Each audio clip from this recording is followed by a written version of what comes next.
For centuries, Earth reached outward stretching fingers of steel and fire toward the stars, building colonies, stations, and hope.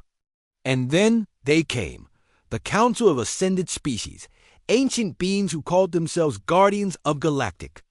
Peace saw humanity's ambition not as promise, but as threat dots, so they built the Veil, a shimmering, invisible energy net, strung across Sol's borders like a prison wall.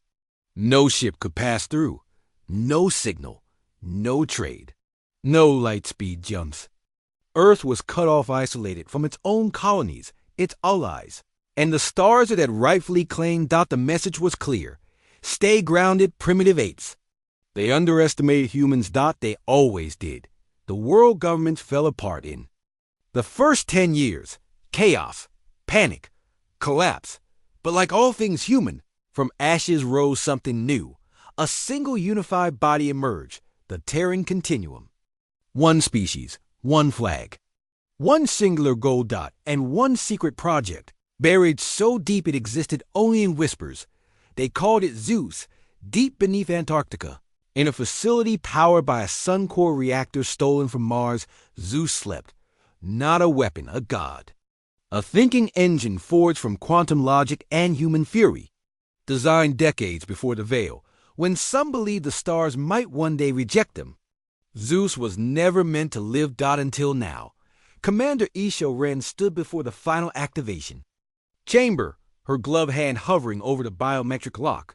Once we do this, whispered General Harker beside her, there's no going back. It'll learn, adapt, decide. Isha didn't blink. Let it. The stars don't get to turn their backs on us. She pressed her palm to the lock.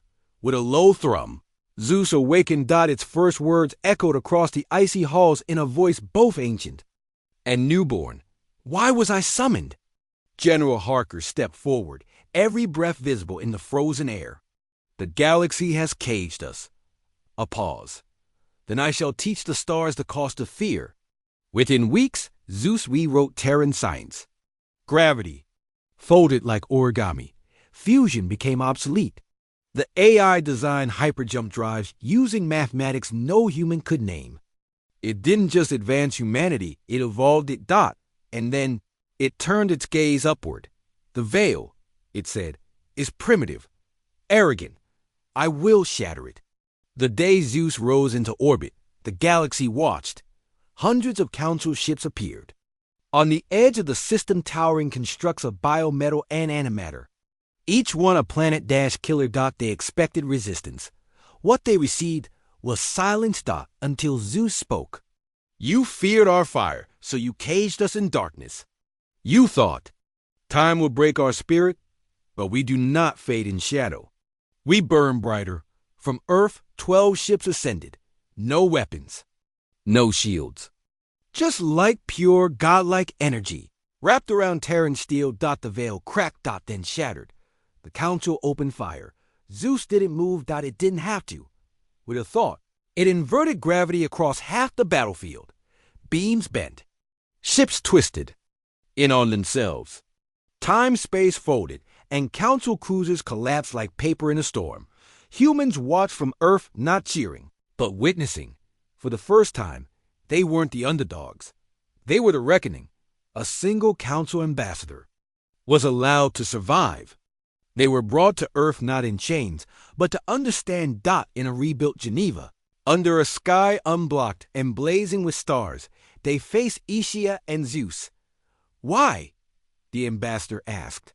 You could have annihilated us, Isha answered, calm and cold. Because we're not what you feared. We're worse. ZEUS spoke next, its voice filled with every human triumph, sacrifice, and unyielding defiance. Humanity is not a threat. We are the lesson. Never again cage the children of the stars. In the following years, the galaxy changed. The council. Fractured. Empires kneeled. And Earth didn't conquer. It led. ZEUS withdrew from battlefields, becoming a guardian, not a god. It whispered to Earth's scientists, guided its diplomats, and reminded its leaders that true power was not in domination, but in determination. They had blocked Earth from the stars, But in doing so, they forged something greater.